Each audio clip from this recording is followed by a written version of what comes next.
Well, I'm not going to be one that says that experience is everything, okay? I'm going to tell you what, it helps when it comes to big games. And of course, Oklahoma, West Virginia on Saturday night was a big game. Of course, you combine the elements, which we thought would be a factor with the snow, with the wind, of course, with the cold conditions. It definitely made for interesting times.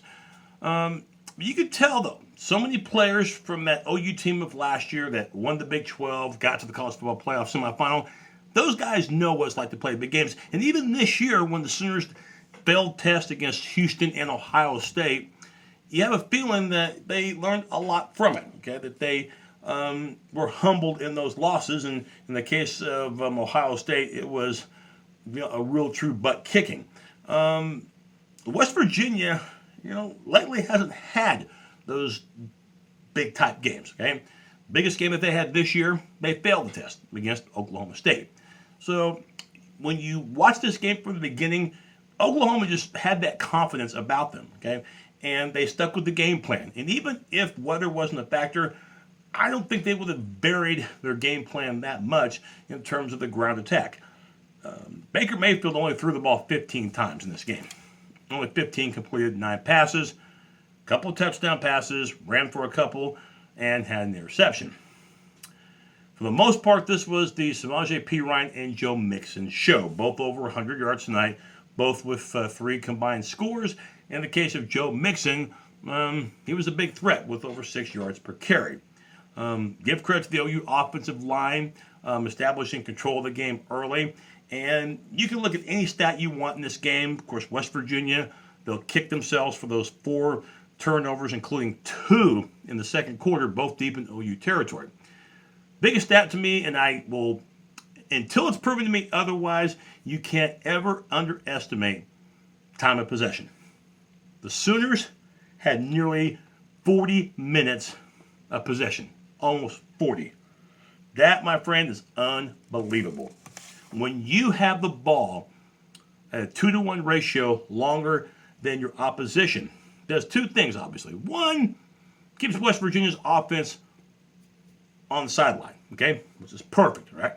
Number 2, West Virginia's defense, when you remember when the Mountaineers were making the comeback, we saw the Sooners, about 10 minutes left to go in the fourth quarter in their huge Jurassic Park-sized lead cut down to 13. We saw the Sooners, be able to reestablish control because West Virginia's defense was on the field a pretty long period of time, and that does take its toll. So I think the Sooners' approach to the big game tonight, and believe me, they looked more relaxed even though they were the road team, and the running game early on led to points. Now, you might be saying, well, West Virginia ran the ball well.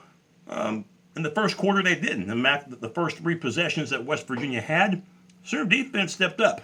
Only gave up 24 yards and 1 first down in West Virginia's first 3 possessions. The 21-0 lead showed everybody that was watching this game on national TV on ABC that the Sooners meant business. That, hey, these are the Sooners that know what it's like to be in the big game. Do they always win big games? No.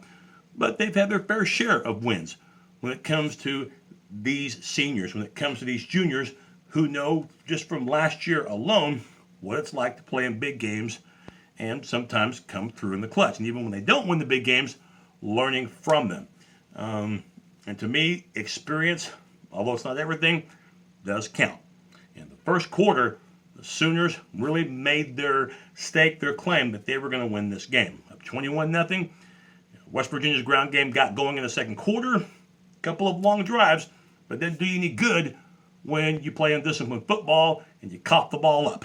And then, to add insult to injury for West Virginia, penalties.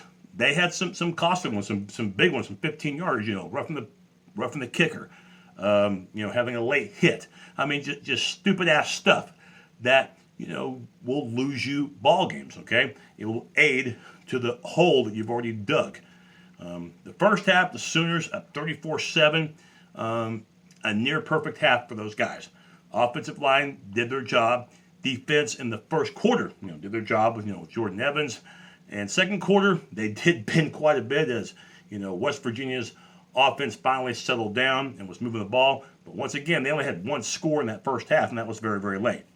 And little did we think that those two blown West Virginia possessions when they turned it over would come back to bite them as they were trying to make a monster comeback. I remember, and by the way, too, even though we know that the OU passing attack was not the highlight today compared to other games, give it up to D.D. Westbrook, okay?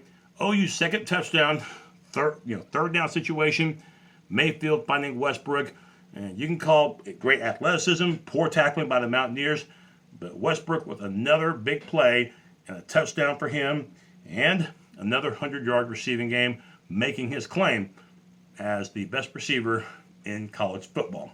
I think they should give him the Blitnikoff Award now. You don't need Bedlam for him to prove that he's number one in the country as far as wideouts. But, third quarter up 34-7, and, Jordan Evans takes it the distance, 80 yards. At that point, you're thinking, okay, you're at 41-7, don't got anything to worry about. West Virginia's offense can't get into the end zone except for one time. And the Oklahoma offense, after that first half, now they got a 34-point padding. And then on that play where Evans runs it back, he gets hurt. We don't see him for the rest of the game.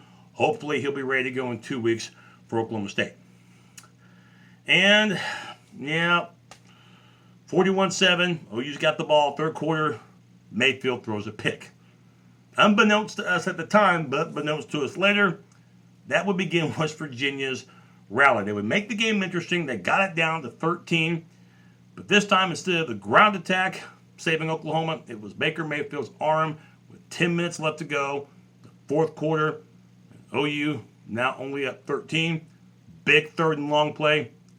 The crowd for West Virginia, the ones who stayed, because a lot of them left. At least West Virginia kept fighting and believed they could win, even though a lot of their fans didn't, and basically left for hot chocolate or coffee and decided not to come back. So you give credit to the fans who did stay. Well, they made as much noise as they could. Well, Baker Mayfield finds Andrews for his only catch of the day, but it was a big one, kept the chains moving. The drive ate about 6 minutes off the clock. Another big third down conversion on that same exact drive. And the Sooners go up 49-28. Mayfield with a couple of touchdown runs of 1 yard apiece. Strong finish for him. Again, I think that was part of the fact that they kept West Virginia, their defense, on the field for much of the game. You give West Virginia credit for making it interesting, but comebacks can take a lot out of you. So for the Mountaineers, they fall off of the Big 12 contention mountain, their second conference loss. So adios for them as far as the Big 12. Big 12 championship will be decided 2 weeks. Then December 3rd, Bedlam. Oklahoma State and Oklahoma, the two hot teams right now in the conference. Oklahoma State goes to Fort Worth and puts a drubbing on TCU. And it was the OSU defense that stood out, winning 31-6 against a very good offense, against OSU winning on the road. Kudos to them. For the Sooners, they now run their winning streak. Oh my goodness! Wow, to 8 games now, 8-0 in conference play. Both OU and OSU will get Turkey Week off, and hopefully, cross your fingers on Jordan Evans that he can get the job done as far as the healing process. Because let's face it, when he wasn't in there, linebackers were out of position. It just seemed like OU was kind of lost in translation late third quarter, early fourth, and West Virginia and give it up to him in the losing cause for Justin Crawford, JUCO standout, 300 yards plus rushing, 331, averaging almost 14 yards a carry. That is amazing that you have a guy that ran for over 300 yards, didn't get a touchdown, and of course OU won by 28 points. Not often can a team win by that big of a margin and give up over 330 yards of rushing to one guy. The rest of the Big 12, Kansas State adds to Baylor's misery. It's been a nightmarish of a November for the Baylor football team. Of course, problems off the field and injuries on it. And looking at other Big 12 action, my gosh, Iowa State just absolutely made Texas Tech look silly. Texas Tech now bowl ineligible. That's their 7th loss. And give credit to Kansas. Kansas never quit in their game against Texas. Texas, they got more money than anybody in the Big 12, not even close. When it comes to football, Kansas financially is on a level far beneath that. Didn't matter. Kansas forced overtime. Kansas wins in overtime. So you give it up to the Jayhawks. A rare Big 12 win for them. And for Texas, what adjectives can you say? Embarrassing, humiliating. I mean, losing to Texas or losing to Kansas should not only be embarrassing for anybody unless you're an FCS opponent. Losing to Kansas ought to be illegal. It ought to be a felony. It ought to be a crime. You should be locked up. They should do a reenactment of Crime Stoppers if any team loses to Kansas. Charlie Strong, nice knowing you. That's all I have to say. Again, final score, 56-28. Sooners start strong, finish strong. Game got interesting in the second half, but Sooners did not break and were able to put the game on ice on a very wintry-like night. But the Sooners, through the cold, remain red hot. Bedlam's going to be a lot of fun. You should move up to number 8 in the latest playoff polls. Of course, it's still a long shot that OU can make the playoff, but we've seen stranger things happen. We'll have to let these last 2 weeks play out. Of course, the Sooners will probably play in the Oklahoma State team that will be ranked in the top 10 in the playoff standings as well. But we have 2 weeks before we get to dissect Bedlam in Norman. Be one of the biggest Bedlam games in a while. And Sooners going to have to play with all their might because OSU right now, just like them, are playing their best ball right now.